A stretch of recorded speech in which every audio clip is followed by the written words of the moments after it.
Baksız yüzük kesilmez, sevgim artar eksilmez.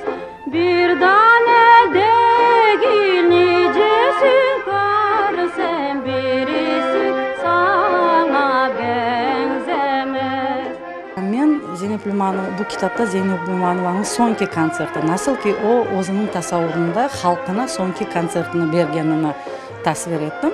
Zeynep Lumanovanың çok şeyler men için açıldı. Onun nasıl bir taraftan pek nazik, pek zarif, dilber bir kadın ve ikinci taraftan böyle bir cesur, pek iradeli bir kadın.